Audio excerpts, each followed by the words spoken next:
together, feel that rise. Watch the game while the beat flows. At the sports bar where anything goes.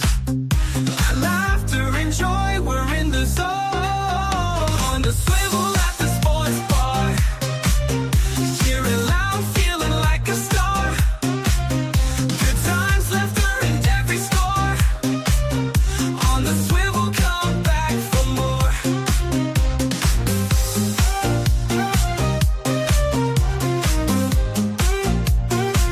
Come back for more. Tasty treats and soulful sounds.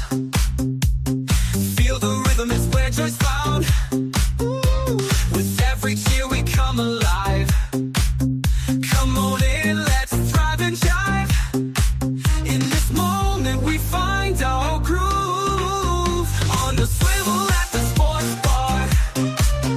Cheering loud, feeling like a star. Good times, laughter and every score. On the swivel, come back for more. Ooh, come back for more. Ooh, come back for more. Tasty treats and soulful sounds. Feel the rhythm, it's where joy's found. Ooh, with every cheer we come alive. Come on in, let's thrive and jive. In this moment we find our groove. Ooh, on the swivel at the sports bar. Cheering loud, feeling like a star. Good times, laughter and every score. On the swivel, come back for more. So swing on by, don't miss the fun. At the sports bar, the best begun. Ooh, come back for more. Come back for more. Come back for more. Come back for more. Come back for more. Come back for more.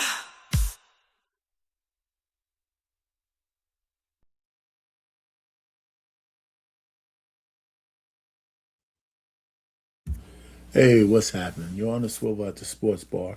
Hey, listen, I've been looking at a couple of things today, so I'm glad you're with me. This is going to be a real short thing. Some of my buddies might come up, some of them might not.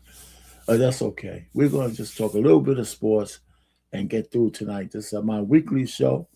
Hit the like button on the way in. If you're a regular listener, great. If not, fine. Maybe you'll join up after that. But I'm always, hey, how you doing? What's that? Nudie? Hey, how you doing? Listen, I'm here every week. I try to make sure this thing is going on every week at 7 o'clock. Anyway, so let's get started. It's not, it's kind of the dog days of the NBA. There's no football. We just finished the Olympics. There's some stuff we could talk about. Some things might be juicy. Some things might not. You could put it in the chat if it's something I missed, and that's fine. And we could talk about that. Sometimes my fellas come up and we have some good conversations. Other than that, I just ramble on, man, Yeah, but this is, like I said, just like this thing says, this is for sports people from the guy next door. I'm not Stephen A. Smith. I'm not trying to be one of those talking heads. I don't have some corporate asshole telling me what to say and what not to say. I don't feel like I have to be right on everything I say. Who gives a shit? We're just talking sports. So I try to just keep it light. Sometimes I say some funny stuff. Sometimes I don't. But anyway, let's get going. What are we talking about today? Well, first we got to go through the motions, of course, of like, share, and subscribe. I got to say that, right? I have to say that. And even if I don't say that, I'm like being amiss. But I like people to hit the like button, even if you don't think anything else. Even if you don't like it, just hit the goddamn button. That helps out. Share this if you want some folks to hang out with you. If I get to know you, maybe we'll have some people up when they could talk. Subscribe to the channel. Just when I do a simulcast on my primary channel, Marriage, Politics, and Sports, and there I talk a lot more politics and some relationship stuff. And I used to have this sports show on that channel, but I thought sports should have its own channel as well. So you can subscribe to this channel, Unique Sports Talk. And of course, you can join the chat anytime on either channel. And then after this is done, you could comment on the replay. All right. So disclaimer, I use some stuff from other content creators. So it's fair use. So far I haven't really I haven't had any copyright stuff. So I'm kind of good at the fair use stuff.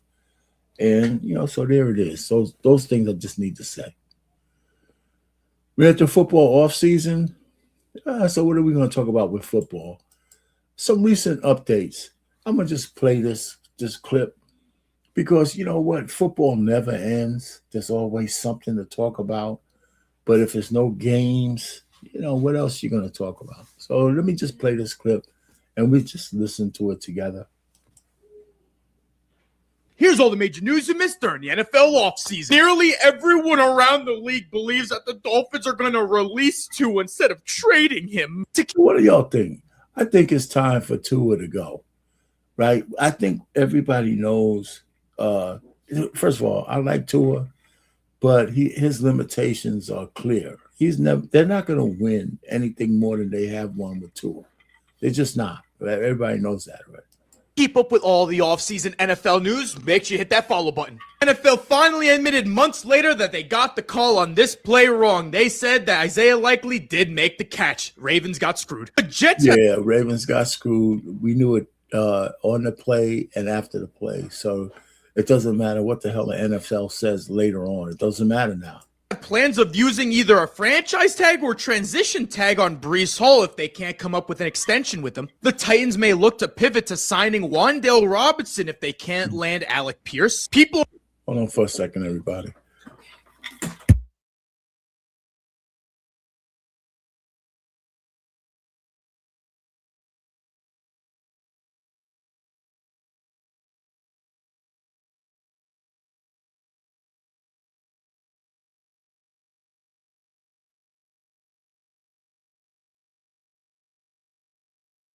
Around the league believe that Malik Willis is going to command around 30 to 35 million per year. Texans GM Nick Caserio says that there's no chance they're trading CJ Stroud this offseason. The Vikings have had trade talks with other teams regarding Javon Hargrave. The Jets are apparently showing interest in trading for Tanner McGee. Bears have received trade calls this offseason regarding Tyson Bagent. The Commanders have not yet made a decision on whether or not they want to release Marshawn Lattimore and that they're very motivated to extend Laramie Tunsil. Falcons confirmed that they're releasing Kirk Cousins the first day of the new league year. I tell you, man, Kirk Cousins has had, if it's not a great career, he had a great financial career. As a guy who, he's first of all, he's better than the average player, but he's also made a whole lot more money than the average player as well. I mean, this guy, his contractual situation was a dream. So hopefully, if he doesn't, he'll land somewhere. But the point really is he's maximized his worth as a quarterback. There's just no doubt about it. So, hey, kudos to Kirk Cousins. Shit, he don't give a shit whether they cut him or not, man. He's living on easy street. Travarius Ward, who was considering retiring this offseason, is now rethinking against it. Patriots EVP Elliott Wolf was non-committal regarding Stephon Diggs, whether or not he's going to be back with the team. Bears GM Ryan Poles says So, you know what? Stephon Diggs is, a lot of people think he's younger than he is. He's in his 30s. He's a decent receiver. I have a feeling, man, his off the court shenanigans, the fact that he's an undisciplined sperm donor to the league, to the world out there. Some of the owners, no matter what you say, and no matter what people say, I think people look at you differently, even if you're a man, right? We have names for that when we talk about women. But a man who's undisciplined, having babies all over the place with like 5, he had last year with Cardi B was just probably the cross the Rubicon, right? That same year, I think he had 4 babies by 4 different women. Listen, I don't give a shit who you are. If I was an owner of a team, I don't think I would like this guy. I'd pay him for his skill, but and I don't like to monitor any man's Johnson, but he's not the kind of guy who looks like he's a loving father to anybody's kids. He's just popping them out there, and paying child support as it comes if the women are smart enough to tag that on him. And he's moving on to the next chick. He doesn't represent anything that I would call a good man in terms of spirituality and stuff like that. So I think that's playing against him. They might like him as a person, but at some point, your character has to matter. It just has to matter. Holds DJ Moore at high regard when asked about trading him this offseason. The Vikings promoted Josh McCown as their pass game coordinator and quarterbacks coach. Panthers offensive coordinator Brad Itzik is going to be calling the plays next season. Bobby Wagner intends to play next season for his 15th year in the league. 49ers may release Trent Williams if they can't resolve his $39 million cap hit. Eagles are going to be meeting with Dallas Goedert's agent at the Combine to see if they could come up with a new deal for Goddard to keep him in Philly. Sean Payne revealed that the offensive coordinator Davis Webb is going to be Philly needs to keep Goddard unless they have a better tight end in the wings. If they don't, even in his older age, even though he might have fallen off, you need a tight end like this guy. You got to have a tight end that people actually know his name.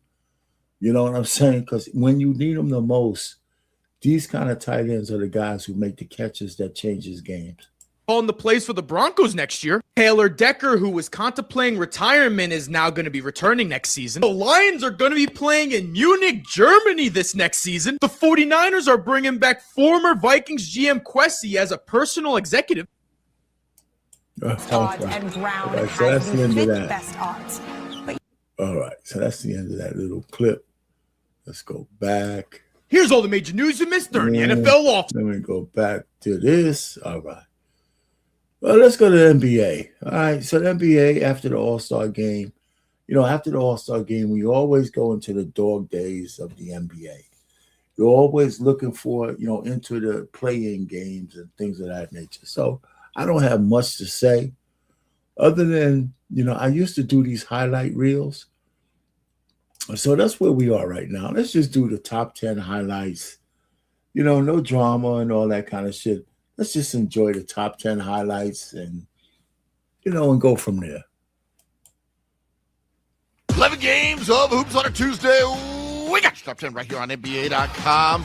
At number 10, have caution when LeBron's catching passes from Austin. Look at him go up to the cup and throw that one home, getting in at number 10. Moving along to number 9, and Gabe Vincent playing tricks on Bub Carrington, and he's going to be carrying when he sees this play because Gabe has a nice display of offense at his expense. That one gets in at number 9. We're up to number 8, and we're going with a behind-the-spine dime right down the lane, setting up Aaron Wiggins for the easy jam, and this play from OKC lands at number 8. We're up to number 7, and it's pretty scary when it looks like St. Vincent St. Mary from the old fella. LeBron James tracking back and smacking that from Anthony Black. Beautiful defense from LeBron getting in at number 7, and the defensive edition of the top 10 continues. Ron Harper Jr. with the chase down block, and Hugo Gonzalez gets the rock and just takes the momentum all the way to the other end to complete this play. Just a gorgeous rejection on one end, and then Hugo bouncing off everybody to get the layup on the other end to get in at number 6. At number 5, how about more defense? Just keep your eye on Zion. Look at Zion Williamson flying in, and gee whiz, Zion. Man, is there anybody, man, that's more disappointed than Zion Williams? Zion Williamson, a lot of people like to talk about that he's overweight. I think his character, his choice in women, has pretty much destroyed anything that he had to be an absolute superstar in this league. I don't think if his weight is as much to do with how brittle his body is. There's guys who've never been that heavy who can't really play without getting hurt. I don't think it's just the weight. I just think it's his eating, his mental, all that shit, and the kind of women he chooses as people to be with him. A lot of people might not think that's important, but as a man, you're a whole person. The choices you make matter. They just fucking matter, man. And he makes so many bad choices. And let me also tell you, as a man, you're no more vulnerable to anybody on the face of the earth than the woman you choose to lay next to. And he laid next to some of the most ratchet ass honeys in the whole world. And I think it matters. His marketing, it matters. He should have so much more marketing money and everything like that. It's just that he's just one of those kind of country boys who's just a bumpkin. I think his esteem is so low. His standards are so low. He's acting like he's like a guy on Skid Row and not a multi-millionaire who should be demanding the most highest class woman that's out there. But that's not him. And I think it impacts almost everything he does. Watch that shot way out of bounds. That one's in at number 5 for the Pelicans. On to number 4, where we always get up off the floor, and Dennis Schroeder spots a vertical intruder. Donovan Mitchell coming right down the. Has anybody counted how many teams Dennis Schroeder has been on? Schroeder, listen, I think his German, man, is perfect, right? I think he's German born. I know his parents are immigrants, but I think he might actually be German born. And in Germany, and they just pass his ass around. He's not a bad player. There's got to be something about his personality. Well, first of all, he's the kind of NBA player, and this is bad luck. He's the kind of NBA player that's good enough to be on any team, and great enough to be a trade bargain in any trade. That's where he's at. That's the worst place you want to be as an NBA player. You're good enough to be in the NBA for your whole career. But, when people want to make trades, you're the bargaining chip that changes the trade. So, okay, we'll make that trade if you throw in Schroeder.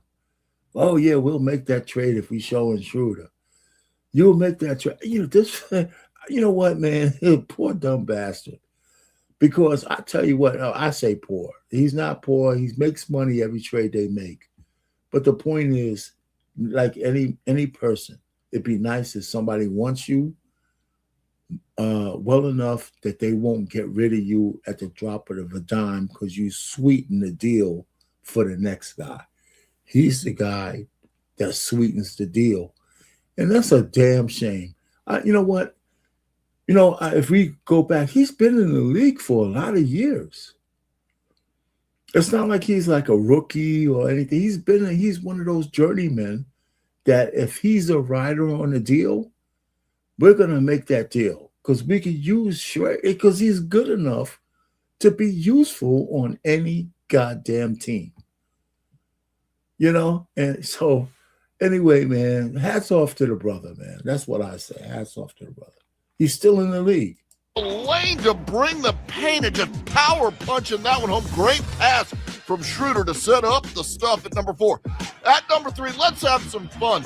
Bounce it to yourself, top shelf. Jaden McDaniels putting the fun out there at a little flair as well to get in at number 3.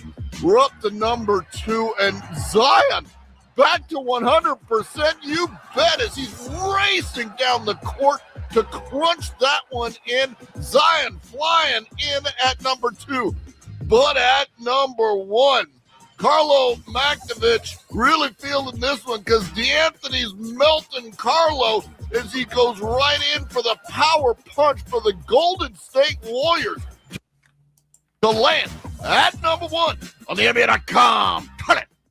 That's my man. I like his NBA.com So, I'm gonna bring this back. I had it all last year. I'm gonna bring this back to make sure we go through the highlights. I like the way my man does the highlights. All right, what's next? Here's the standings in the NBA. Now that they're back, we're getting into the dog days. And if you're a big NBA fan, you're gonna watch as many games as you can. But the truth of the matter is, when we get down into the playing games, that's when the NBA gets exciting again. You don't want to be in the 6th, 7th, 8th, 7th, 8th, 9th, and 10th spot. That's the magic spot now, right?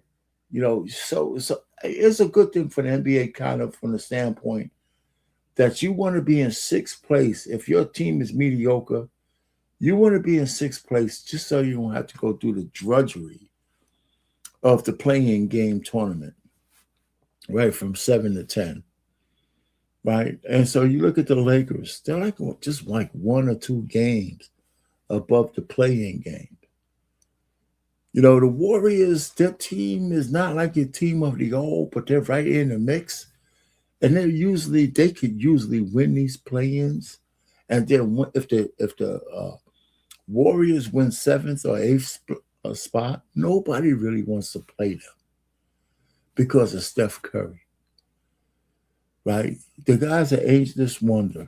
I mean, he's aged because you know why? Because his game is running to a position and shooting. Yeah, how old is too old for that position, right? Running is really just having the right aerobics, and shooting is like a punch. If you're an old heavyweight, that right hand is still going to knock somebody out. So he could do this shit for a long time, right? He's never been one for the defensive prowess, but like Steph Curry can run to a spot and shoot probably pretty much for the rest of his life if he wants to. Anyway, that's another story for another day. We don't have the same kind of Golden State Warriors, but the point is they're still competitive, and nobody wants to play them, man. Because Golden State, and they got Steph Curry. Anyway, so the Celtics are a surprise. I think they're gonna make some waves in the playoffs. The Celtics are gonna make some waves in the playoffs. No matter what's going to happen, it's going to be the Celtics and probably the Pistons, but it's going to be the Celtics and somebody else for the Eastern Conference Championship. There's no doubt about it. And Jaylen Brown is the one who makes the difference. And unfortunately, I mean, they're saying that Tatum might be back. And the only people who understand that Jaylen and Tatum can play together is the Boston Celtics. Everybody else is stupid. Everybody else is stupid. If you put Jaylen and Tatum on the same basketball court, that means the defense can't double on either one of them. There you go, right there. And so, then the Thunder, I give them kudos for a championship team that has enough gumption to say we're going to stay tight as best we can all year to try to win 2 in a row. Right. So, and they have, right? They've lost some games in there. I think, is it Houston? Is whoever has Yum or whatever his name is. Houston, not Houston, San Antonio. There's some teams that play them pretty well, but it's a good chance that they're going to repeat for the championship. Yeah, it's the Spurs. They got their number. But I'm thinking they're going to go back to try to repeat. So I don't know. It'd be nice. I'm proud of the young boys because they're still hungry. They're still hungry. So you can't argue with guys who are still hungry. So we'll see how they play. So the NBA, you get the dog days. We're going to be in the dog days and shit. You got to search 800 fucking channels to find out what game is on where and all that kind of stuff.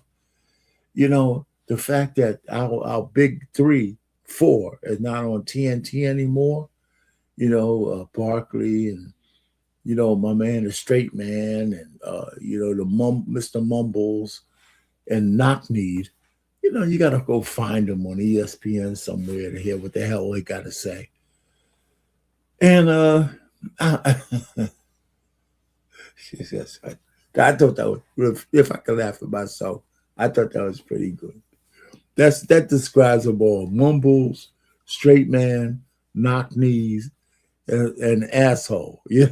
Shit. Barkley's the asshole.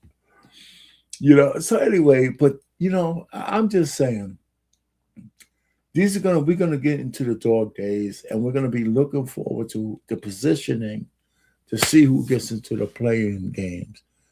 And I tell you, NBA playoffs, which is a little while ago, they're exciting. I give the NBA credit for their playoffs, right? Because some of those games are pretty exciting, especially in the West. So the play-in tournament is an exciting tournament. It really is, right? So I think that, I think the players just need to be a little bit more likable. If they were a little bit more likable, that would even be better. So anyway, NBA is the NBA. It's good to see Americans love their sports. That's the bottom line. So let's move on to what's next. All right, the WNBA. Here's where female nature can destroy anything. Female nature could destroy anything, and I think the females in the WNBA are just so female, and I think, first of all, the problem that we really have is a lot of guys, sports, money, the fact that the NBA is patriarchy over the WNBA, which nobody wants to agree to or admit to, but it is. It subsidizes these leagues, and you can't tell the women anything, right? So that's just like real life.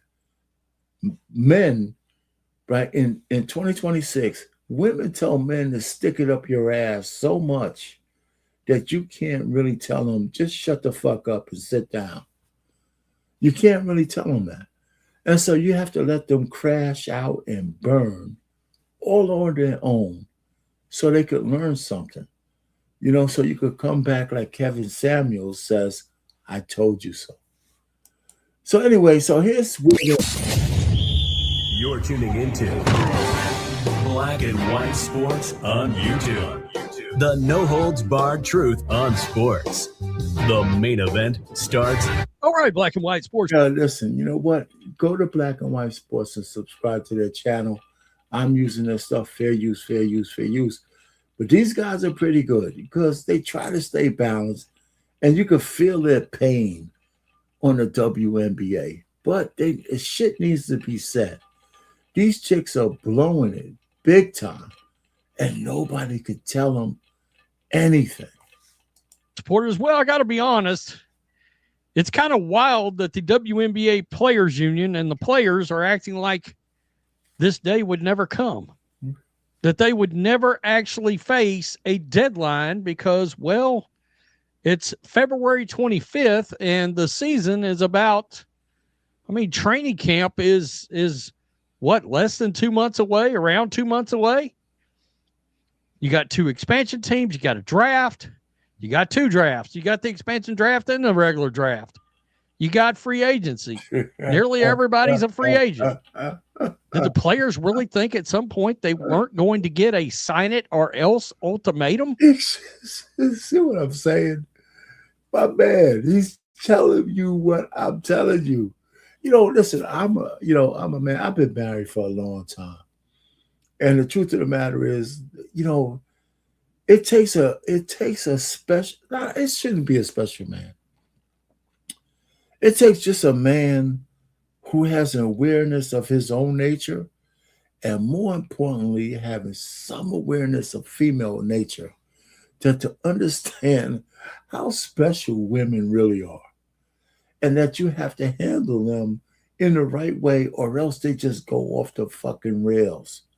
You know what I'm saying? And, the women of the WNBA are on this train they're on the train to the Busan. Look that up. It's like the train to the Busan, right? Let me just kind of segue. It's a movie from Korea about of course, of the living dead, right? Attacking this one train going to Busan in Korea. It's one of the greatest zombie movies ever made. And women don't like to train in Busan. The last train to try to get somewhere safe and all the shit that you have to do to get there. And anyway, man, I'm tripping. All right, so let's continue. Go watch the Train to Busan and just think about what I said. Okay, let's continue. Oh my God. I guess so. Guys, make sure you subscribe. Make sure you're still subscribed to the channel.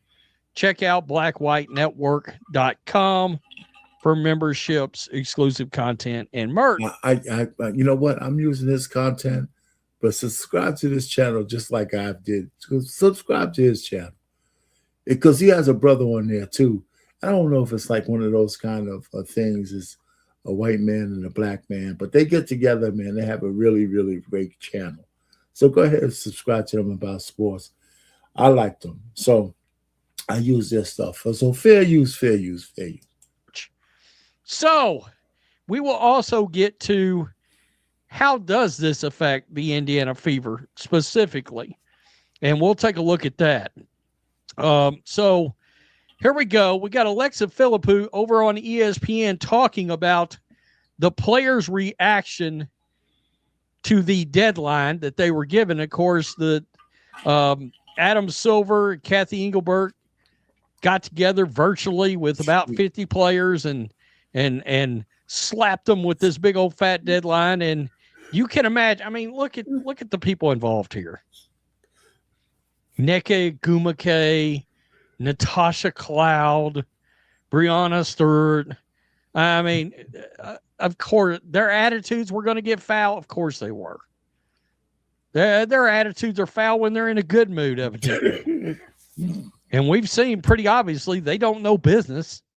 So, and are you really going to delay the season? You're cutting into your own money. Your own money. I don't know. Doesn't seem like smart business to me. Malik, I guess you could call it a deadline of sorts. The players were told in that meeting yesterday that if a term sheet is not completed by March 10th, then the most likely outcome is that the season will be impacted. Now, a source close to the players told me today that this was not taken well by the players when they heard this, that especially after the league took 6 weeks to respond to a union proposal at the beginning of the year, it just did not go over well, and that the players see this as an attempt for the league to pressure them into taking a deal they are not comfortable with. Now, the league, on the other hand, they've continued to stand by their proposal as a win for the players, and sources tell me the league sees this March 10th date as simply reality of this is what we need. We need this amount of time for off-season activity to get done. You have an expansion draft that still needs to be held. You have all but 2 league veterans hitting free agency, right, and you still are hoping that the season can start on time. All right, so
Welcome to the Ben Daniel Podcast, where we're calling a spade a spade. Great to be here with you guys today. They're not just watching because of one person.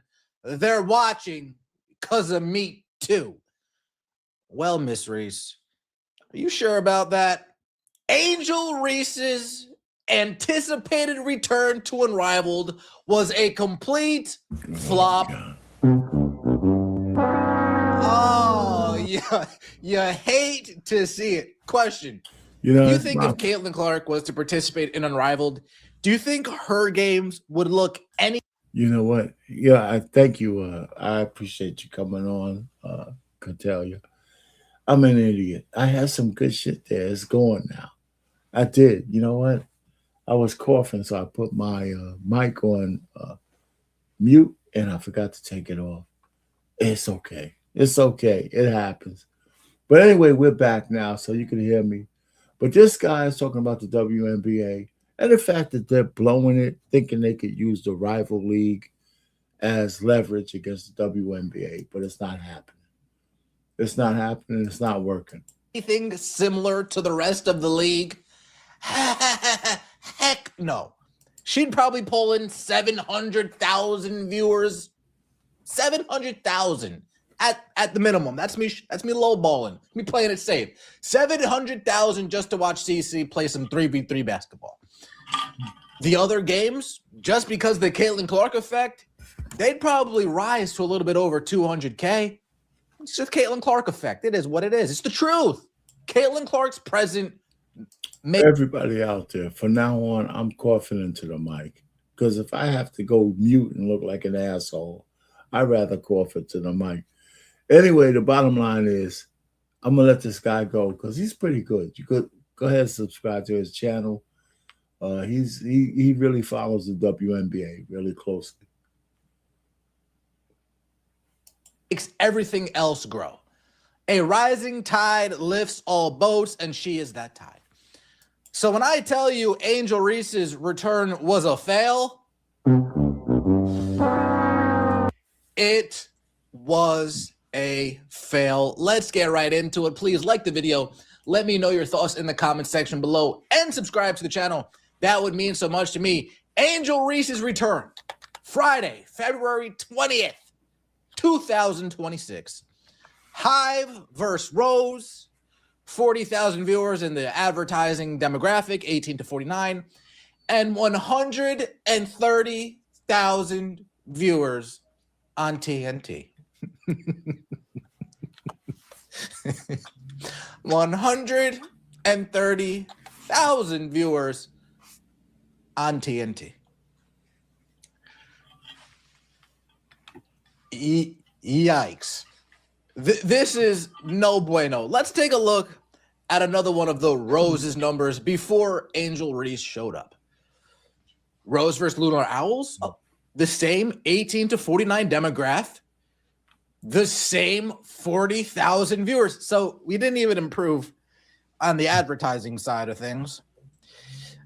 And the worst part of all of this is that a random Friday game, February 6th, I believe this is not the Philadelphia game. Not the Philadelphia game. A random Hive versus Breeze. 40,000 viewers in the 18 to 49. But 150,000 viewers total.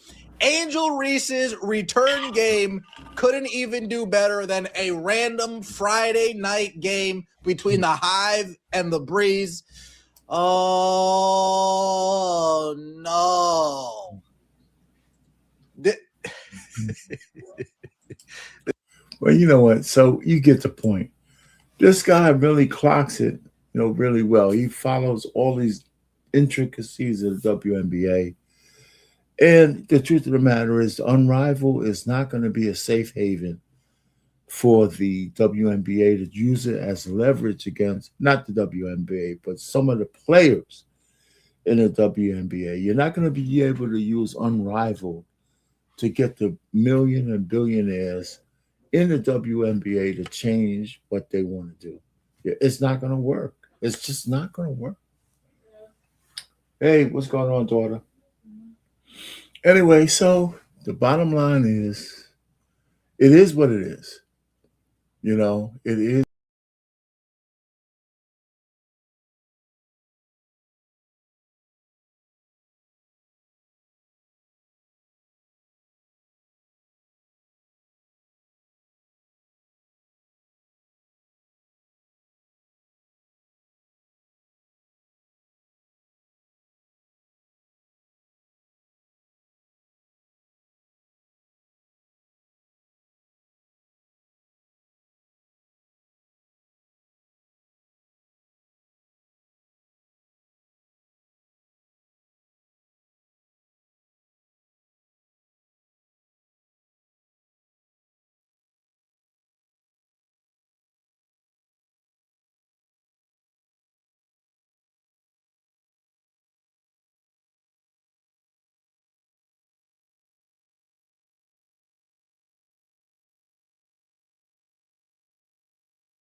It didn't have the impact that a lot of people thought it was going to have in the rival league, and so there you have it. You know, so we're getting ready to go to the playoffs, and they still got to get their shit together. I watched a few games last year. I didn't watch any this year. I got to be honest. So that's where we are. That's exactly where we are. Okay. What's next? I didn't put the preliminary thing there, but the NHL, the guys are still coming back from the Olympics. So we're at other sports banter.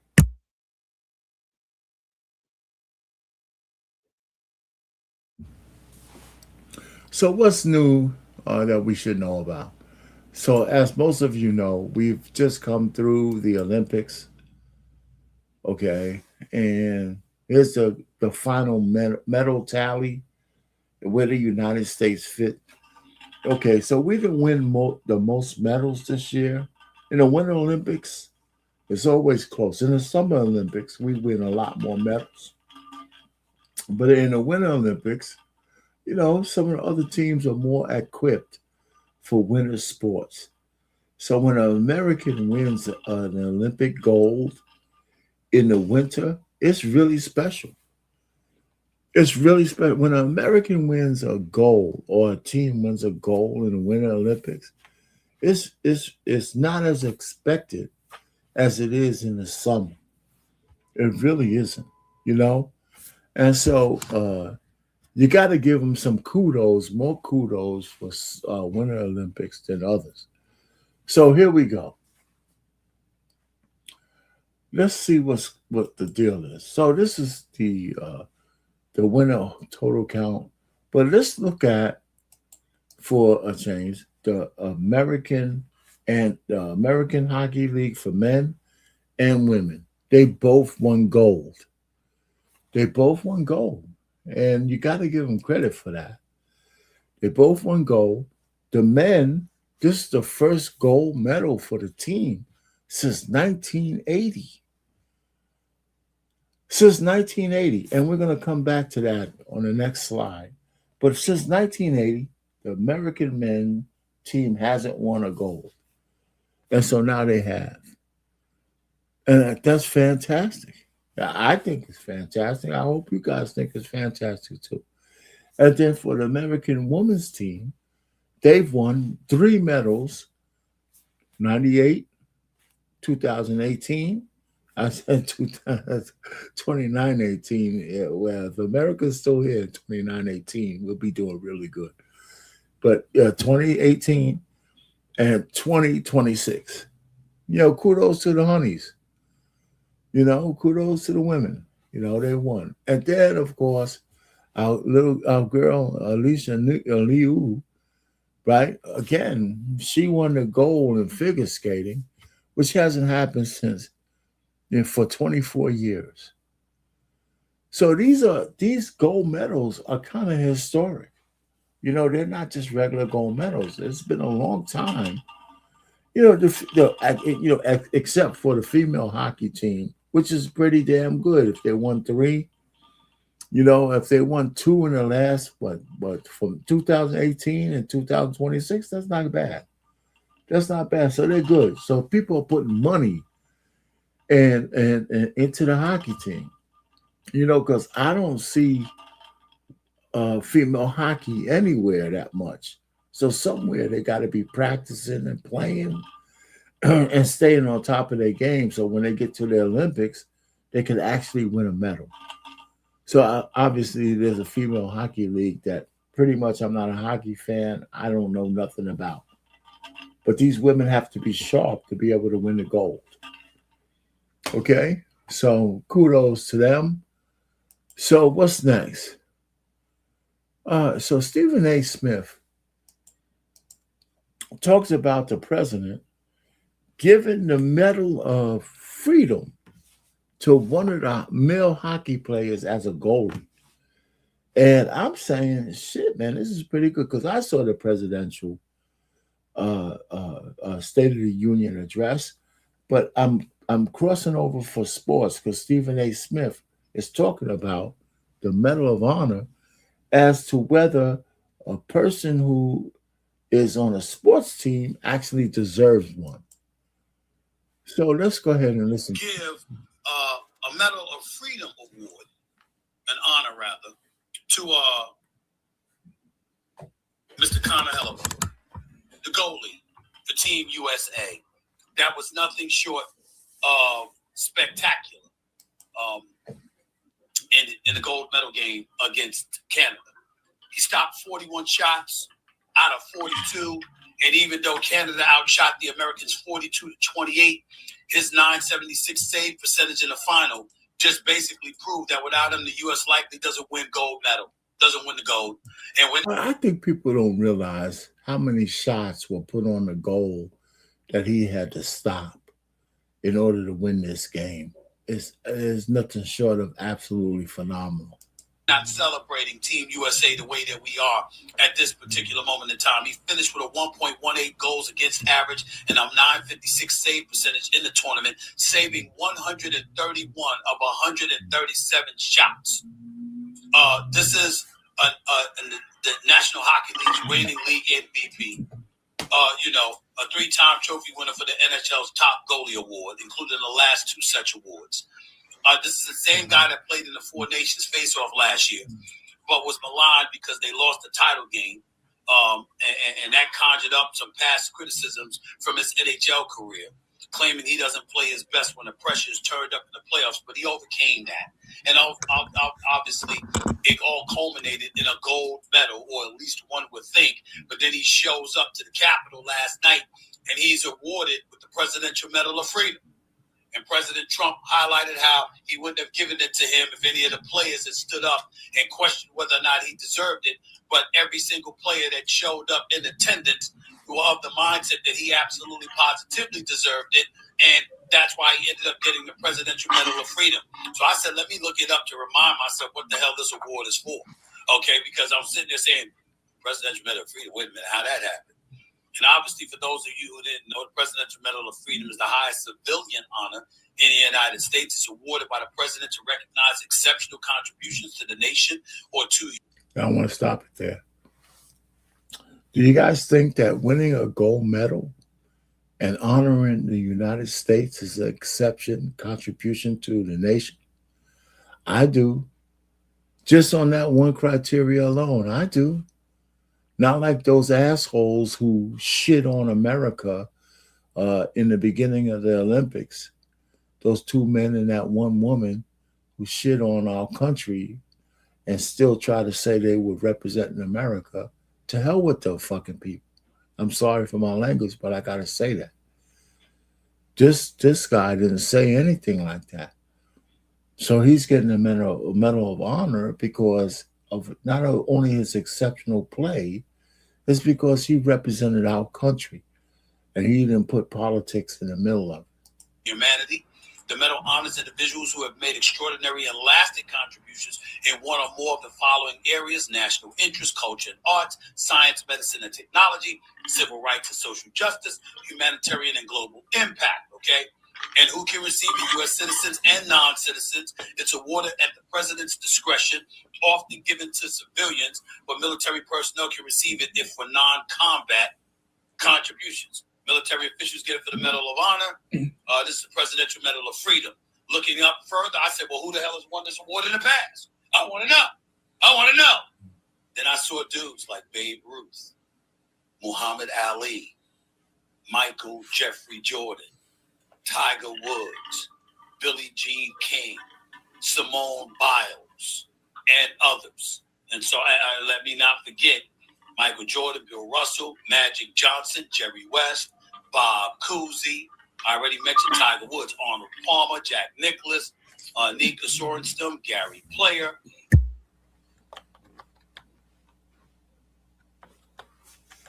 I also in Rapinoe, Lionel Messi, Willie Mays, Roberto Clemente, Dan Gable, wrestling, and of course, Jesse Owens as well. So there's been a plethora of sports stars who have given it. I don't want to sit up there and ask a question to make it something debatable as to whether or not Hellebuck deserved it, but I still wanted to know how everybody felt about it. I think he deserves it. Yes, I think he deserves it as well. Now, he goes on to say some other stuff. But the point in the end, even after Stephen A., a lot of times he likes to give kudos, then he comes back with some crap saying, oh, but. In this case, he was right. The guy deserved the Medal of Honor. And he read the criteria. And there's a lot of sportsmen who did it. But what he did to win the gold is huge, especially since we haven't won one in so long. It's very hard to keep that stupid puck out of the net. It's incredible. And people don't realize how padded these goalies are. I mean, they got all kinds of stuff on them, man. Anyway, so that was a good part of it. So I give kudos to Stephen A. For not coming up with one of his butts, like he likes to do. So good. I just wanted to play that. The reason why I'm trying to learn how to play the video, play the audio without the video, because YouTube and somehow the infinite wisdom decided to monetize my channel. So I got to learn how to stay monetized. Anyway, so what's next? Every so often I have my meet a certain person kind of thing, because a lot of people don't know people. This guy, Bruce Shushu Carrington, I didn't know about this guy. And he's a boxer. And he's a pretty good one. So I went through a lot of his stuff. And he actually, went through a certain amount of things to become the featherweight champion. And nobody knows about this guy. Well, at least not me. I like boxing. So I want to know who this guy is. He wants to fight Inoue, but he's a little heavier than Inoue, right? It'd be a lot of money in it, but he's already bigger than him. I don't know if Inoue can make featherweight. That's how small he is, a Japanese fighter. But let's look at a little bit about Shushu. Just a small tidbit about Shushu and his power. He comes back with a combination, but that shot right there had Castro out. You can see his legs stiffened up. That might have got him hurt. 3 straight right hands in a row. Castro was out. He comes back with a combination, but that shot right there had Castro out. You can see his legs stiffened up. That might have got him hurt. 3 straight right hands. My man didn't get up from that. Right. And I don't know if that was it. Listen, I think this was his championship fight. But the point really is that this guy Carrington is a bad dude. So if you're in boxing at all, you need to put this dude on your radar. He's a championship now. He's a champion now. Unfortunately, his I want to say owners, right? But his promoters are going to try to stop him from fighting the fights he needs to fight. From the best, because once the guys come champion, they want to fight just once a year, one guy. It's really bullshit. And I hope Dana White somehow breaks the wheel in trying to get the best boxers to fight other best boxers. This guy's a pretty good boxer, and he should be fighting at least 3 times a year. Forget about the money. You should be in the ring, not once a year, once every 2 years, so you can get the big money fight. We gotta break the hell out of those promoters who are stopping us from seeing the best fights that we should be able to fight. No such thing exists in the UFC. Dana White makes the best fighters fight each other, or else they're out. In boxing, we need more of that. You got to fight the best fighters or get the hell out of here. Just get the hell out. You're just wasting our time. Anyway, what's next? My questions. I only have a few questions. A couple of questions today. Yeah. Yeah.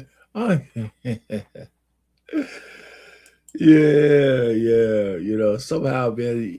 Yeah, thank you, Catellia. I tell you what, what's YouTube? They're creating monsters as they go. One day I'll know how to be a good YouTuber, and maybe at that point I'll be able to make money. This started out as just something for an old man to do in his retirement. And now, my channel got big enough to get monetized. So I appreciate, thanks a lot for even mentioning, for even acknowledging that. So here we are. I have a couple of questions. And I guess since my boys didn't come up today, it's just me and the questions, which is all right, because I don't mind speaking to myself. I do that in the dark all the time. Right, the WNBA CBA deadline is March 10th, and you guys can put it in the chat. Who do you think will buckle? Who's going to buckle first, the owners or the players? I think the owners are not moving. The owners have told the players, this is what it's going to be. And if you don't like it, we're going to end the season. So what do you think the players are going to do? Now, if you're a man, I think If you're a woman, you're going to say all kinds of stuff. I don't want to be sexist. The truth of the matter is, I think women are going to be women. They're going to let their emotions get involved. And they're going to hold out until they realize that the owners who are just talking business, who are not talking emotionally, who are not talking anything, is going to let this shit just run out, and the season's going to be canceled. I believe the season's going to be canceled. That's my goal. You tell me what you think it is. I think the season's going to be canceled because the players are not going to realize, the owners are not going to budge any more than they have. They're not going to give you 27% collective. They're not going to give you 27% of the revenue sharing. You know why? Because there's no profits. So the 100% of the revenues they pay you is going to be a bill to them, right? So whatever bills, paying for the arenas, paying for the promotion, paying for the regular salaries, paying for all that, you want them to pay an extra 27% as a bill, so you can get collective bargaining on the revenues. The owners are saying, we're not going to do that. They're never going to do that. It's not even good business sense. We're not making any money. None. If you were making 10% over revenue, you had 10% of earnings over revenue or something like that, they might say, you know what, we can eat a little bit of the gross, just to make sure these ladies are happy, because we're making money.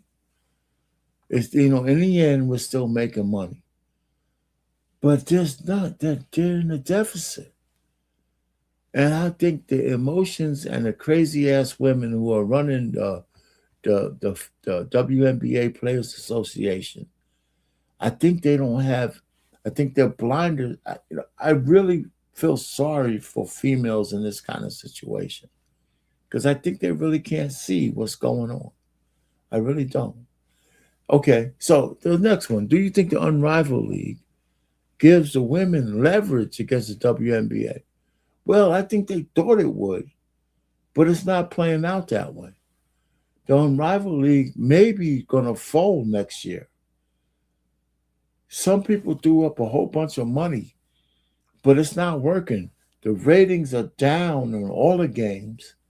They thought that, Angel Reese coming back, she doesn't even like to play basketball. She wants to show her ass and her fashion to make money, and she forgets the fact that the only reason why people even know who she is because of her basketball play. You know what I'm saying? And so I'm thinking she's I'm thinking, it's not going to work.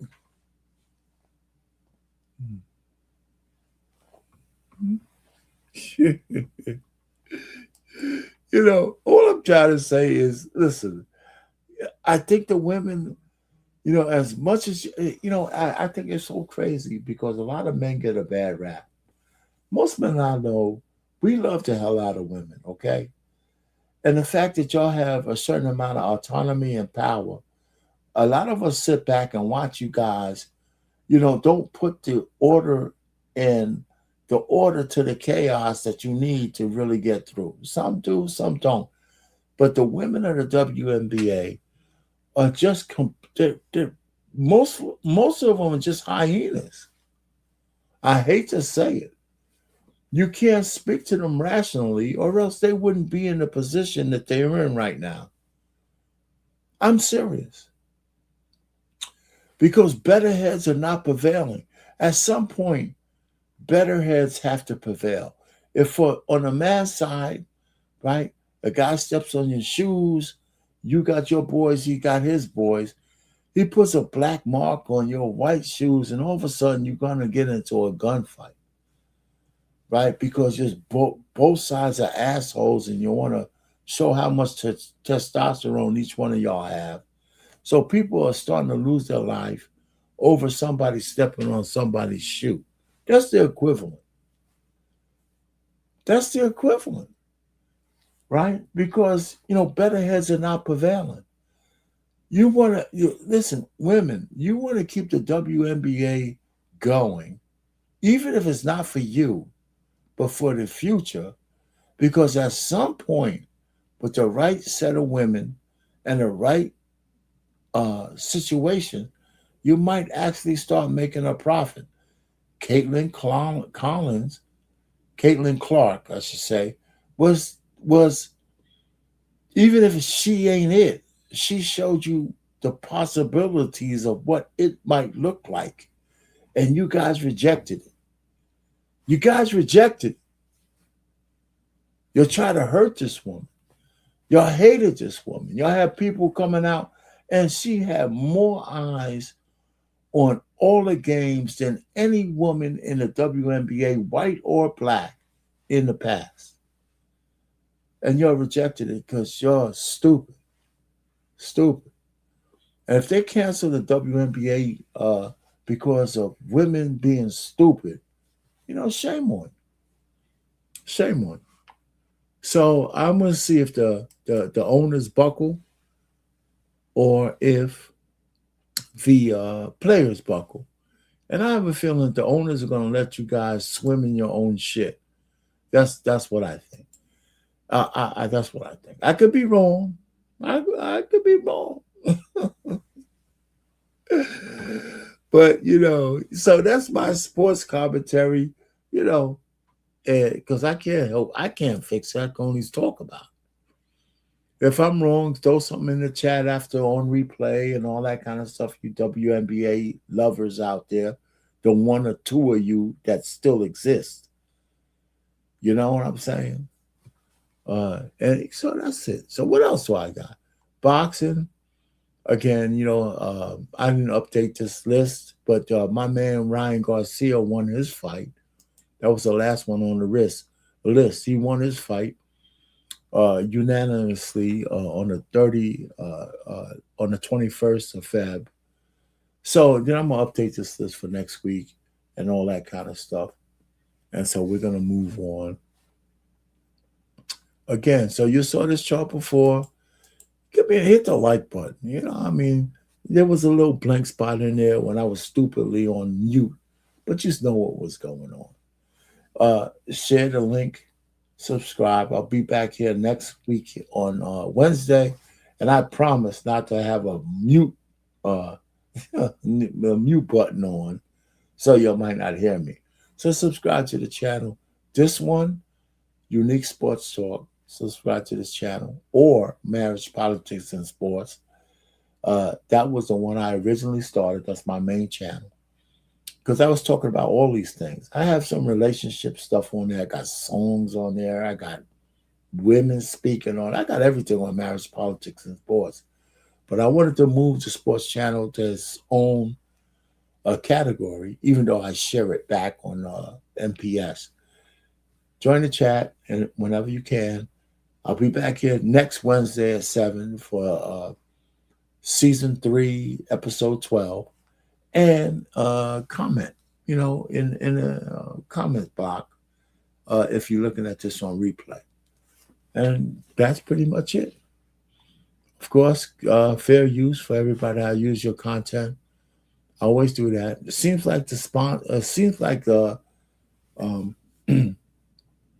YouTube doesn't really get on my case for using certain content for this sports show. Hopefully that'll stay the same even if I'm monetized or not on my other channel, because I do simulcast this on the other channel. On this channel, I'm not monetized, Unique Sports Talk, but that doesn't matter. So, hey, listen, I welcome everybody here on the Swivel at the Sports Bar. That's something I just thought up years ago, or probably 10 years ago, because I used to go to sports bars all the time, and they have TVs all around the place. And I felt like, you know, the guys from Cheers, you know, that just had their own rotating chairs. You could see all the sports and have all the people that you know and met in the sports bar. And it's pretty good. The owner of the sports bar I went to, he passed away, and he was a young man when he did. And but I just thought about myself on the swivel at the sports bar, because he had like 12 TVs all over the place. Anyway, so that's it. And so, of course, stay tuned for the outro. And we'll see you next week. And remember, you could check out my channel here or on Marriage, Politics, and Sports, where if you like politics, I'm on there. I do lives. I did one today on the State of the Union address. And, of course, I have my other kind of stuff. Look at my playlist and all that kind of stuff. So we'll go. All right, so we're out. Yeah, the outro music. The same outro music for sports is coming up. It is coming up right at you, I can tell you. Just for you and for me, because for some reason, I love this one. All right. Have a good night, everybody.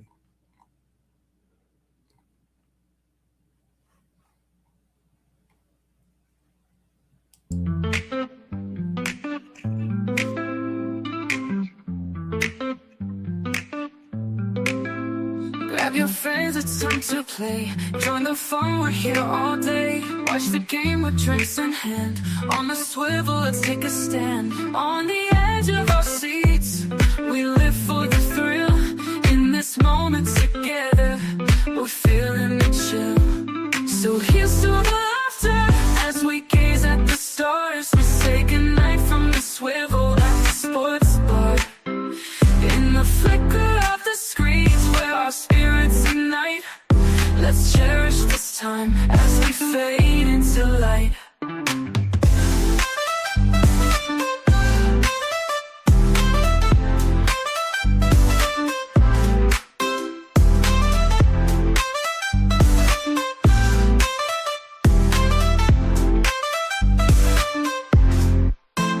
Tasty bites and big screen thrills. Every moment gives you chills. High fives and cheers, it's quite a sight. Join the crowd, it feels so right. As the game goes on, our hearts beat as one. Memories in the making, oh, this night's just begun. So here's to the laughter as we gaze at the stars. We say goodnight from the swivel at the sports bar. In the flicker of the screens where our spirits unite, let's cherish this time as we fade into light. So good night, my friends, till we meet again.